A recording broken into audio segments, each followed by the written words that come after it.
Take your notes, 6th of November, and the title is Simplifying Expressions.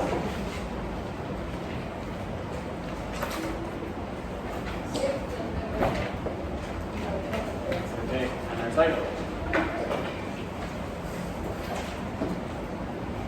All right.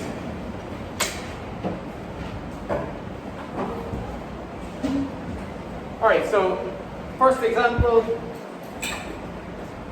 if we say, not a question, it's an example, if we say 3a like we looked at yesterday, variable 3 times, that could be written another way. That could be written a plus a, the variable 3 times. This would be referred to as unsimplified. A plus a plus a. And when I simplify them, put them together as much as possible, that is a simplified version. So this is simplified. But what we say is collecting like terms. A and another A and another A are like terms because they're the same letter, same variable. So collecting like terms, you're looking for the same letter or letters,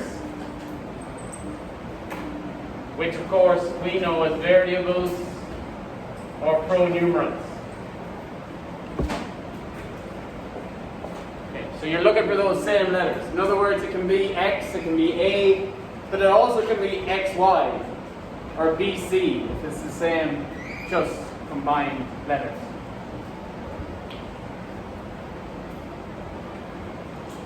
Now, we did this last year, so this shouldn't be massive news to any of you. But let's continue. So what does a question look like when we have to simplify? Just take away the top bit here.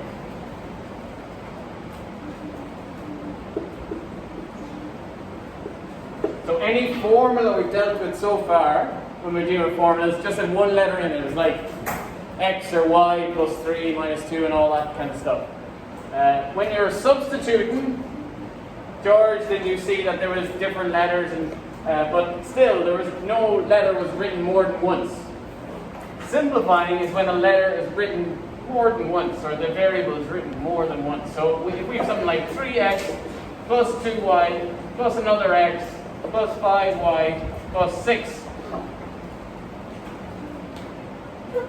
That'll be a question I'm asked to simplify it, write it as short as I can, in its least number of terms as I can. This at the moment has 1 term, 2 terms, 3, 4, 5 terms. I want to get it down to the minimum number of terms by collecting the like ones. Yeah, there should only be 3.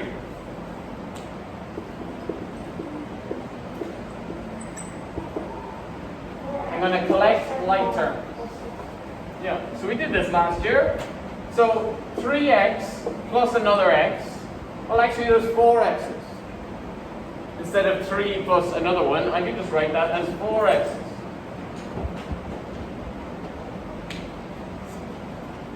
Two y's plus 2 y's, add another 5 y's, means that in total there's 7 y's.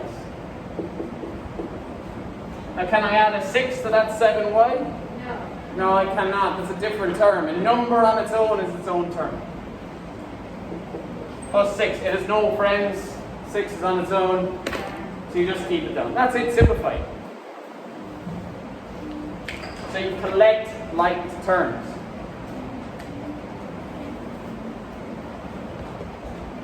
Now,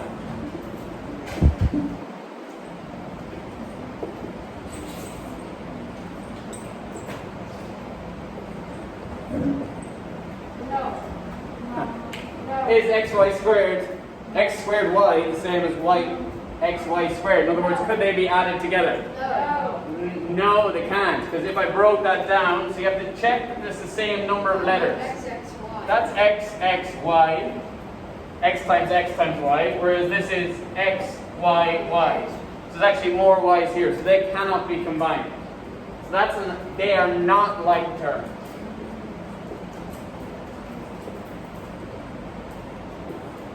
there's an example of two that look pretty similar, but are not like terms. What about if the letters are in the other order? What about if someone writes 3FG and 4GF? Can they be combined to give 7GFFG? Yes. Why? But it doesn't matter what order the letters are in. Why? It's like 3 times 4 would be the same as 4 times 3. Boom! Commutative property of multiplication. 3 times 4 is the same as 4 times 3. So F times G is the same as G times F. That's called commutative property. You might need to know its name, but you need to know that it exists. So F times G is the same as G times F. Now in algebra, Maximo, we go alphabetical order. So which one of these is the proper way of writing it? 4GF. A, B, C, D, E, F, G. Oh. FG. FG. Yeah. So they can be combined. They are like terms because they have the same number of each letter and they're multiplied. So they would combine to give 7FG. Okay. That's called the commutative property of multiplication. Now we're going to look at the distributive property of multiplication.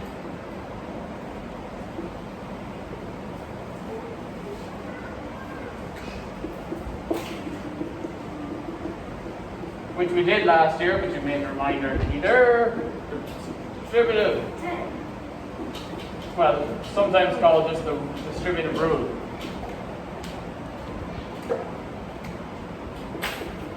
An example of it's when you distribute the multiplication across multiple terms.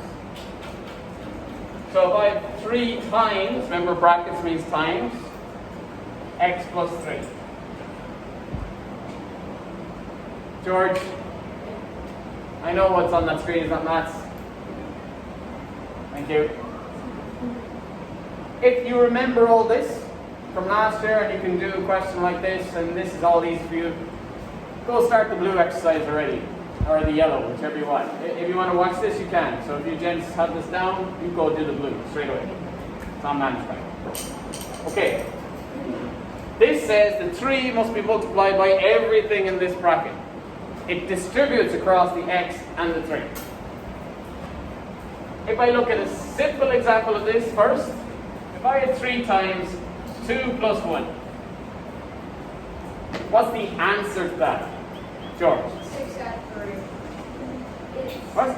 6? No, what's the final? 9. Because 2 plus 1 is 3, and 3 times 3. Watch what happens when I just multiply them each by 3 and then add. So 3 times 2 is 6, and 3 times 1 is 3. If I kept them separate and then added, it's okay. Yes? So if it's 3 brackets A plus 2B, it'd be 3A plus 6B. Yes. Okay. Okay. So you can multiply them separately, then add. That's called a distributive property. So in other words, here I can multiply 3 by x to give 3 x's, and 3 by 3 to give 9. The point of me doing this is because these two can't be combined first, like you would have done here. You would have just done 2 plus 1 to give 3. These two can't be combined. You can't go x plus 3 gives 3x. That doesn't work. X plus 3 is just x plus 3. It is not 3x. 3x's is x plus x plus x. So you have to keep them separate when we multiply, when we distribute. Now why am I linking this to simplifying expressions? Because what happens is, in the harder questions, so this might be the harder end of yellow or blue, you multiply first using this, and then you have to add like terms. So let's do one final example where we have to do that.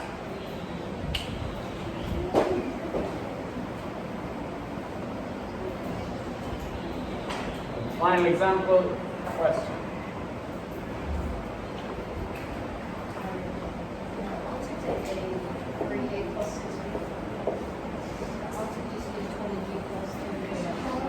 Yeah? Have you already drawn it later on the sign?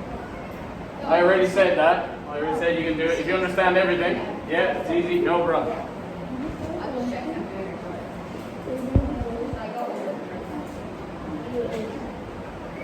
Okay. Seems I've lost connection here. 2BC and 3AB minus Awesome. No internet. That's great. It's just great. Okay. Final question. So there's two multipliers here. I must multiply by 2 and I must multiply by 4. Multiply this bracket by 2 and this bracket is 4 times x minus 2. That's called expanding. When I expand or remove brackets, that's expanding, removing brackets.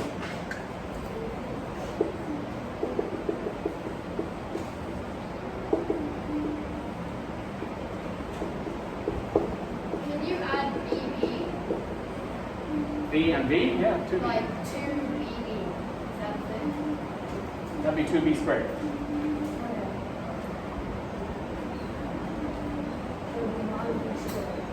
Okay, so if you see the word expand in an exam paper, it means to remove brackets. We don't want brackets anymore. Brackets have tidied something up, but expanding means untidy it, make it larger. Okay, so 2 times x gives 2x. So remember multiplying. Plus 3. So 2 times 3 is 6, and 2 times plus 3 must be plus 6. That's both these terms multiplied. Now, I must multiply by plus 4. Plus 4 times x, well 4 times x is 4x's. Plus, well it's only one plus. There's no minus to make it a minus. Last one. Plus 4 times minus 2. Well 4 times 2 gives 8. Plus times a minus gives a minus. Plus 10. So 4 times 2 is 8 and plus times minus is minus. That is it expanded using the distributive rule. Now I must simplify collecting like terms.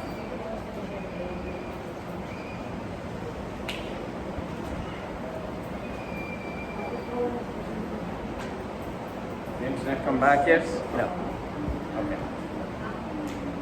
So how many terms have I got at the moment? 2. 4. It's 2. How many terms will I end up with? 2. Yeah. 2x and 4x. There's 2 x's, there's 4 x's. There's 2 apples, there's 4 apples. How many apples in total? 6 apples. Presuming x is an apple. We don't know that. Plus 6. Take away 8. Remember to include the sign that's in front. That's a positive 6 and I need to subtract 8. So I can draw a number line if I want. Okay, the y-axis. Find here plus 6.